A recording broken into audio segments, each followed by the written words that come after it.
The Last Test by H.P. Lovecraft. Chapter 2.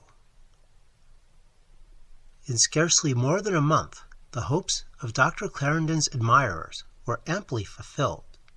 Sweeping changes in methods brought to the prison's medical routine an efficiency never before dreamed of. And though the subordinates were naturally not without jealousy, they were obliged to admit the magical results of a really great man's superintendence. Then came a time where mere appreciation might well have grown to devout thankfulness at a providential conjunction of time, place, and man. For one morning, Dr. Jones came to his new chief with a grave face to announce his discovery of a case which he could not but identify as that selfsame black fever whose germ Clarendon had found and classified. Dr. Clarendon showed no surprise, but kept on at the writing before him. "I know," he said evenly. "I came across that case yesterday. I'm glad you recognized it. Put the man in a separate ward, though I don't believe this fever is contagious." Dr. Jones, with his own opinion of the maladie's contagiousness, was glad of this deference to caution, and hastened to execute the order. Upon his return, Clarendon rose to leave, declaring that he would himself take charge of the case alone. Disappointed in his wish to study the great man's methods and technique, the junior physician watched his chief stride away toward the lone ward where he had placed the patient, more critical of the new regime than at any time since admiration had displaced his first jealous pangs. Reaching the ward, Clarendon entered hastily, glancing at the bed and stepping back to see how far Dr. Jones' obvious curiosity might have led him. Then, finding the corridor still vacant, he shut the door and turned to examine the sufferer. The man was a convict of a peculiarly repulsive type and seemed to be racked by the keenest throes of agony. His features were frightfully contracted, and his knees drawn sharply up in the mute desperation of the stricken. Clarendon studied him closely, raising his tightly shut eyelids, took his pulse and temperature, and finally, dissolving a tablet in water, forced the solution between the sufferer's lips.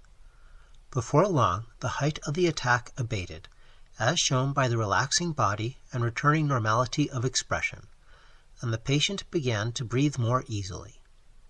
Then, by a soft rubbing of the ears, the doctor caused the man to open his eyes.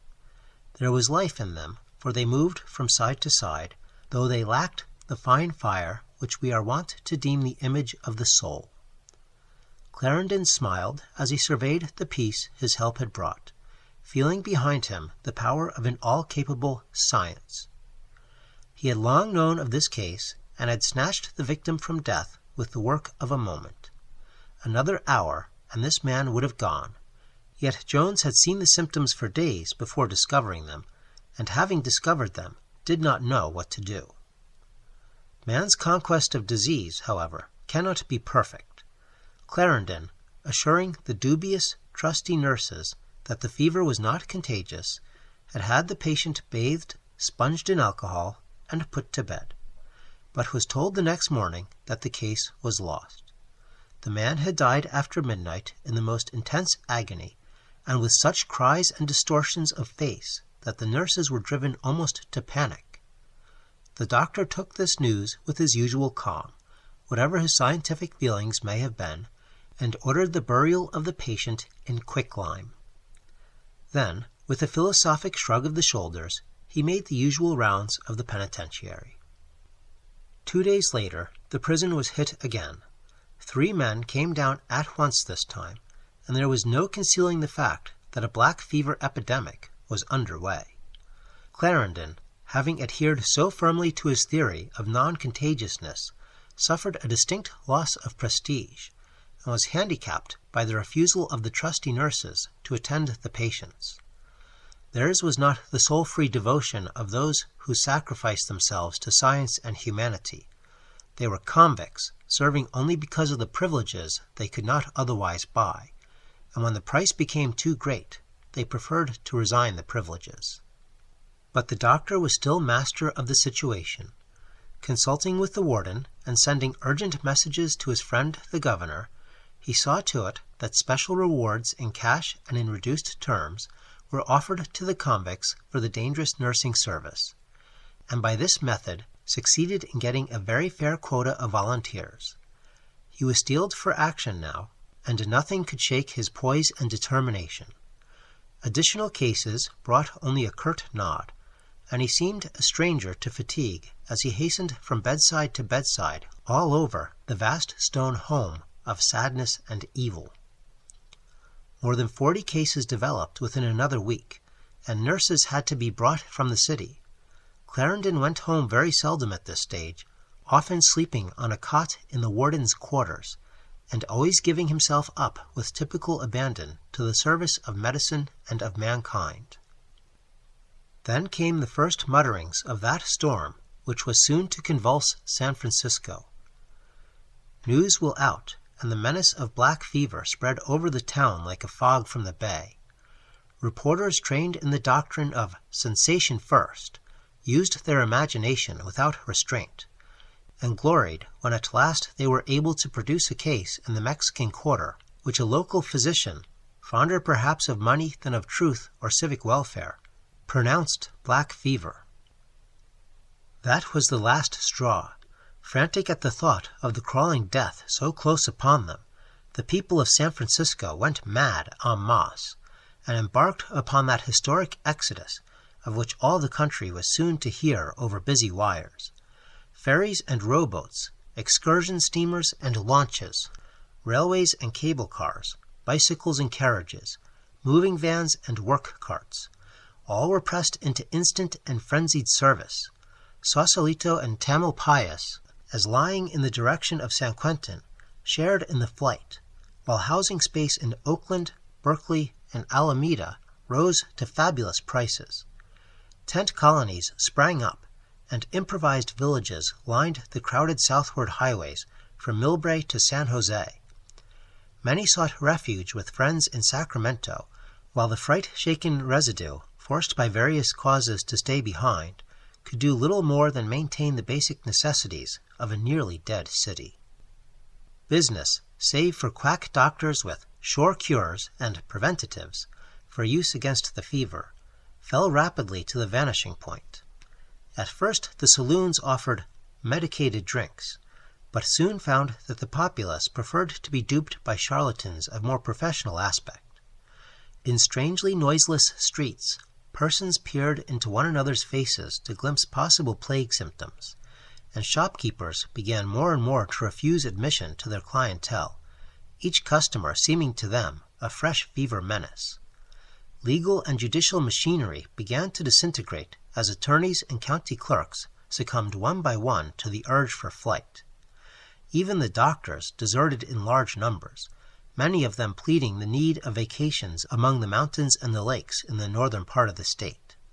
Schools and colleges, theaters and cafes, restaurants and saloons, all gradually closed their doors, and in a single week San Francisco lay prostrate and inert, with only its light, power, and water service even half normal, with newspapers in skeletonic form, and with a crippled parody on transportation maintained by the horse and cable cars. This was the lowest ebb. It could not last long, for courage and observation are not altogether dead in mankind, and sooner or later the non-existence of any widespread black fever epidemic outside San Quentin became too obvious a fact to deny, notwithstanding several actual cases and the undeniable spread of typhoid in the unsanitary suburban tent colonies. The leaders and editors of the community conferred and took action, enlisting in their service the very reporters whose energies had done so much to bring on the trouble, but now turning their sensation-first avidity into more constructive channels. Editorials and fictitious interviews appeared, telling of Dr. Clarendon's complete control of the disease and of the absolute impossibility of its diffusion beyond the prison walls. Reiteration and circulation slowly did their work, and gradually a slim, backward trickle of urbanites swelled into a vigorous, refluent stream. One of the first healthy symptoms was the start of a newspaper controversy of the approved acrimonious kind, attempting to fix blame for the panic wherever the various participants thought it belonged. The returning doctors, jealousy strengthened by their timely vacations, began striking at Clarendon, assuring the public that they, as well as he, would keep the fever in leash, and censuring him for not doing even more to check its spread within San Quentin. Clarendon had, they averred, permitted far more deaths than were necessary. The veriest tyro in medicine knew how to check fever contagion, and if this renowned savant did not do it, it was clearly because he chose, for scientific reasons, to study the final effects of the disease, rather than to prescribe properly and save the victims. This policy, they insinuated, might be proper enough among convicted murderers in a penal institution, but it would not do in San Francisco, where life was still a precious and sacred thing. Thus they went on, and the papers were glad to publish all they wrote, since the sharpness of the campaign, in which Dr. Clarendon would doubtless join, would help to obliterate confusion and restore confidence among the people. But Clarendon did not reply. He only smiled, while his singular clinic man, Surama, indulged in many a deep, testudinous chuckle. He was at home more nowadays, so that reporters began besieging the gate of the great wall the doctor had built around his house, instead of pestering the warden's office at San Quentin. Results, though, were equally meager, for Surama formed an impassable barrier between the doctor and the outer world, even after the reporters had got into the grounds. The newspapermen, getting access to the front hall, had a glimpse of Clarendon's singular entourage, and made the best they could in a write-up of Surama and the queer skeletonic Tibetans. Exaggeration, of course, occurred in every fresh article, and the net effect of the publicity was distinctly adverse to the great physician. Most persons hate the unusual, and hundreds who could have excused heartlessness or incompetence stood ready to condemn the grotesque taste manifested in the chuckling attendant and the 8 black-robed Orientals. Early in January, an especially persistent young man from the Observer climbed the moated 8-foot brick wall in the rear of the Clarendon grounds and began a survey of the varied outdoor appearances which trees concealed from the front walk. With quick, alert brain, he took in everything: the rose arbor, the aviaries, the animal cages where all sorts of mammalia, from monkeys to guinea pigs, might be seen and heard, the stout wooden clinic building with barred windows in the northwest corner of the yard, and bent, searching glances throughout the 1,000 square feet of intramural privacy.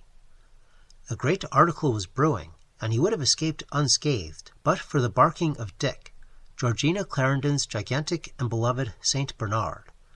Surama, instant in his response, had the youth by the collar before a protest could be uttered, and was presently shaking him as a terrier shakes a rat, and dragging him through the trees to the front yard and the gate. Breathless explanations and quavering demands to see Dr. Clarendon were useless. Surama only chuckled and dragged his victim on. Suddenly, a positive fright crept over the dapper scribe, and he began to wish desperately that this unearthly creature would speak, if only to prove that he was really a being of honest flesh and blood belonging to this planet. He became deathly sick, and strove not to glimpse the eyes, which he knew must lie at the base of those gaping black sockets. Soon he heard the gate open, and felt himself propelled violently through. In another moment, waking rudely to the things of earth as he landed wetly and muddily in the ditch which Clarendon had dug around the entire length of the wall. Fright gave a place to rage as he heard the massive gate slam shut, and he rose dripping to shake his fist at the forbidding portal. Then, as he turned to go, a soft sound grated behind him, and through a small wicket in the gate he felt the sunken eyes of Surama and heard the echoes of a deep-voiced, blood-freezing chuckle. This young man, feeling perhaps justly that his handling had been rougher than he deserved, resolved to revenge himself upon the household responsible for his treatment. Accordingly, he prepared a fictitious interview with Dr. Clarendon, supposed to be held in the clinic building, during which he was careful to describe the agonies of a dozen black fever patients whom his imagination ranged on orderly rows of couches. His master stroke was the picture of one especially pathetic sufferer gasping for water, while the doctor held a glass of the sparkling fluid just out of his reach, in a scientific attempt to determine the effect of a tantalizing emotion on the course of the disease. This invention was followed by paragraphs of insinuating comment so outwardly respectful that it bore a double venom. Dr. Clarendon was, the article ran, undoubtedly the greatest and most single-minded scientist in the world, but science is no friend to individual welfare, and one would not like to have one's gravest ills drawn out and aggravated merely to satisfy an investigator on some point of abstract truth. Life is too short for that.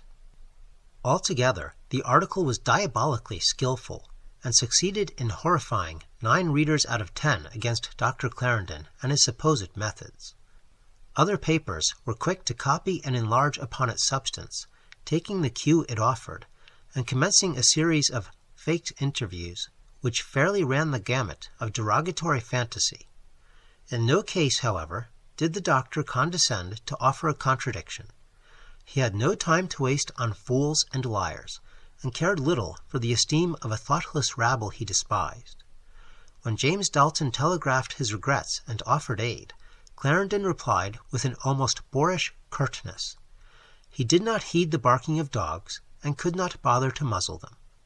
Nor would he thank anyone for messing with the matter wholly beneath notice. Silent and contemptuous, he continued his duties with tranquil evenness. But the young reporter's spark had done its work. San Francisco was insane again, and this time as much with rage as with fear.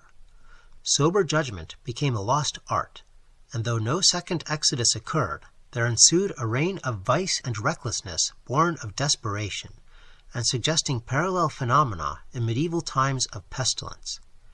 Hatred ran riot against the man who had found the disease and was struggling to restrain it, and a light-headed public forgot his great services to knowledge in their effort to fan the flames of resentment. They seemed in their blindness to hate him in person rather than the plague which had come to their breeze-cleaned and usually healthy city. Then the young reporter, playing in the neuronic fire he had kindled, added a crowning personal touch of his own. Remembering the indignities he had suffered at the hands of the cadaverous clinic man, he prepared a masterly article on the home and environment of Dr. Clarendon, giving especial prominence to Surama, whose very aspect he declared sufficient to scare the healthiest person into any sort of fever. He tried to make the gaunt chuckler appear equally ridiculous and terrible, succeeding best, perhaps, in the latter half of his intention, since a tide of horror always welled up whenever he thought of his brief proximity to the creature. He collected all the rumors current about the man, elaborated on the unholy depth of his reputed scholarship, and hinted darkly that it could have been no godly realm of secret and aeon-weighted Africa wherein Dr. Clarendon had found him. Georgina, who followed the papers closely, felt crushed and hurt by these attacks upon her brother, but James Dalton, who called often at the house, did his best to comfort her. In this he was warm and sincere, for he wished not only to console the woman he loved, but to utter some measure of the reverence he had always felt for the starward-bound genius who had been his youth's closest comrade. He told Georgina how greatness can never be exempted from the shafts of envy, and cited the long, sad list of splendid brains crushed beneath vulgar heels.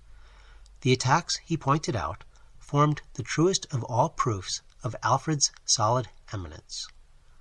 "But they hurt just the same," she rejoined, "and all the more because I know that Al really suffers from them, no matter how indifferent he tries to be." Dalton kissed her hand in a manner not then obsolete among well-born persons. "And it hurts me 1,000 times more, knowing that it hurts you and Alf. But never mind, Georgie, we'll stand together and pull through it."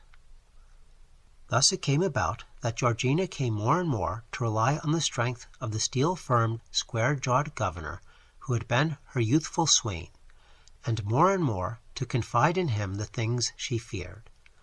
The press attacks and the epidemic were not quite all. There were aspects of the household which she did not like. Surama, cruel in equal measure to man and beast, filled her with the most unnameable repulsion, and she could not but feel that he meant some vague, indefinable harm to Alfred. She did not like the Tibetans either, and thought it very peculiar that Surama was able to talk with them. Alfred would not tell her who or what Surama was, but had once explained rather haltingly that he was a much older man than would be commonly thought credible, and that he had mastered secrets and been through experiences calculated to make him a colleague of phenomenal value for any scientist seeking nature's hidden mysteries. Urged by her uneasiness, Dalton became a still more frequent visitor at the Clarendon home, though he saw that his presence was deeply resented by Surama. The bony clinic man formed the habit of glaring peculiarly from those spectral sockets when admitting him, and would often, after closing the gate when he left, chuckle monotonously in a manner that made his flesh creep. Meanwhile, Dr. Clarendon seemed oblivious of everything save his work at San Quentin, whither he went each day in his launch, alone save for Surama, who managed the wheel while the doctor read or collated his notes. Dalton welcomed these regular absences, for they gave him constant opportunities to renew his suit for Georgina's hand. When he would overstay and meet Alfred, however, the latter's greeting was always friendly despite his habitual reserve. In time, the engagement of James and Georgina grew to be a definite thing, and the two awaited only a favorable chance to speak to Alfred. The governor, whole-souled in everything and firm in his protective loyalty, spared no pains in spreading propaganda on his old friend's behalf.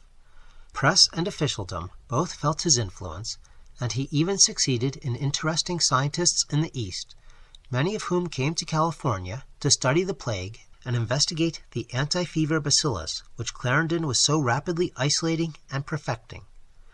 These doctors and biologists, however, did not obtain the information they wished, so that several of them left with a very unfortunate impression.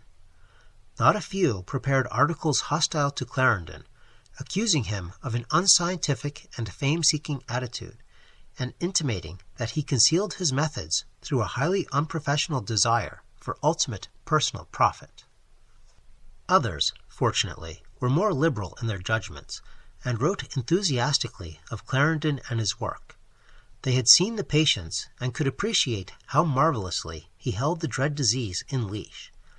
His secrecy regarding the antitoxin they deemed quite justifiable, since its public diffusion in unperfected form could not but do more harm than good.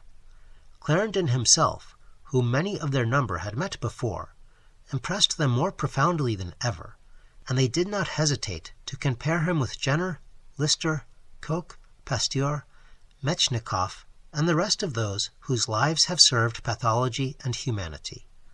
Dalton was careful to save for Alfred all the magazines that spoke well of him, bringing them in person as an excuse to see Georgina. They did not, however, produce much effect save a contemptuous smile, and Clarendon would generally throw them to Surama, whose deep, disturbing chuckle upon reading formed a close parallel to the doctor's own ironic amusement. One Monday evening, early in February, Dalton called with the definite intention of asking Clarendon for his sister's hand. Georgina herself admitted him to the grounds, and as they walked toward the house, he stopped to pat the great dog, which rushed up and laid friendly forepaws on his breast. It was Dick, Georgina's cherished St. Bernard, and Dalton was glad to feel that he had the affection of a creature which meant so much to her. Dick was excited and glad, and turned the governor nearly half about with his vigorous pressure as he gave a soft, quick bark and sprang off through the trees toward the clinic. He did not vanish, though, but presently stopped and looked back, softly barking again as if he wished Dalton to follow. Georgina, fond of obeying her huge pet's playful whims, motioned to James to see what he wanted, and they both walked slowly after him as he trotted relievedly to the rear of the yard, where the top of the clinic building stood silhouetted against the stars above the great brick wall. The outline of lights within showed around the edges of the dark window curtains, so they knew that Alfred and Surama were at work. Suddenly from the interior came a thin, subdued sound, like a cry of a child, a plaintive call of "Mama, Mama," at which Dick barked, while James and Georgina started perceptibly. Then Georgina smiled, remembering the parrots that Clarendon always kept for experimental uses, and patted Dick on the head, either to forgive him for having fooled her and Dalton, or to console him for having been fooled himself. As they turned slowly toward the house, Dalton mentioned his resolve to speak to Alfred that evening about their engagement, and Georgina supplied no objection. She knew that her brother would not relish the loss of a faithful manager and companion, but believed his affection would place no barrier in the way of her happiness. Later that evening, Clarendon came into the house with a springy step and aspect less grim than usual. Dalton, seeing a good omen in this easy buoyancy, took heart as the doctor wrung his hand with a jovial, "Ah, Jimmy, how's politics this year?" He glanced at Georgina, and she quietly excused herself, while the two men settled down to chat on general subjects. Little by little, amidst many reminders of their old youthful days, Dalton worked toward his point, till at last he came out plainly with the crucial query. "Alf, I want to marry Georgina. Have we your blessing?" Keenly watching his old friend, Dalton saw a shadow steal over his face. The dark eyes flashed for a moment, then veiled themselves as wonted placidity returned. So science or selfishness was at work after all. "You're asking an impossibility, James. Georgina isn't the aimless butterfly she was years ago. She has a place in the service of truth and mankind now, and that place is here. She's decided to devote her life to my work, to the household that makes my work possible, and there's no room for desertion or personal caprice." Dalton waited to see if he had finished. The same old fanaticism, humanity versus the individual, and the doctor was going to let it spoil his sister's life. Then he tried to answer. "But look here, Alf, do you mean to say that Georgina in particular is so necessary to your work that you must make a slave and martyr of her? Use your sense of proportion, man. If it were a question of Surama or somebody in the utter thick of your experiments, it might be different. But after all, Georgina is only a housekeeper to you in the last analysis. She has promised to be my wife, and says that she loves me. Have you the right to cut her off from the life that belongs to her? Have you the right—" "That'll do, James." Clarendon's face was set and white. "Whether or not I have the right to govern my own family is no business of an outsider." "Outsider? Can you say that to a man who—" Dalton almost choked as the steely voice of the doctor interrupted again. "An outsider to my family, and from now on an outsider to my home. Dalton, your presumption goes just a little too far. Good evening, Governor." And Clarendon strode from the room without extending his hand. Dalton hesitated for a moment, almost at a loss what to do, when presently Georgina entered. Her face showed that she had spoken with her brother, and Dalton took both her hands impetuously. "Well, Georgie, what do you say? I'm afraid it's a choice between Alf and me. You know how I feel. You know how I felt before, when it was your father I was up against. What's your answer this time?" He paused as she responded slowly. "James, dear, do you believe that I love you?" He nodded and pressed her hands expectantly. "Then, if you love me, you'll wait a while. Don't think of Al's rudeness. He's to be pitied. I can't tell you the whole thing now, but you know how worried I am. What with the strain of his work, the criticisms, and the staring and cackling of that horrible creature Surama, I'm afraid he'll break down. He shows the strain more than anyone outside the family could tell. I can see it, for I've watched him all my life. He's changing, slowly bending under his burdens, and he puts on his extra brusqueness to hide it. You can see what I mean, can't you, dear?" She paused, and Dalton nodded again, pressing one of her hands to his breast. Then she concluded, "So promise me, dear, to be patient. I must stand by him. I must. I must. Dalton did not speak for a while, but his head inclined in what was almost a bow of reverence. There was more of Christ in this devoted woman than he had thought any human being possessed, and in the face of such love and loyalty, he could do no urging. Words of sadness and parting were brief, and James, whose blue eyes were misty, scarcely saw the gaunt clinic man as the gate to the street was at last opened to him. But when it slammed to behind him, he heard that blood-curdling chuckle he had come to recognize so well, and knew that Surama was there. Surama, who Georgina had called her brother's evil genius. Walking away with a firm step, Dalton resolved to be watchful and to act at the first sign of trouble.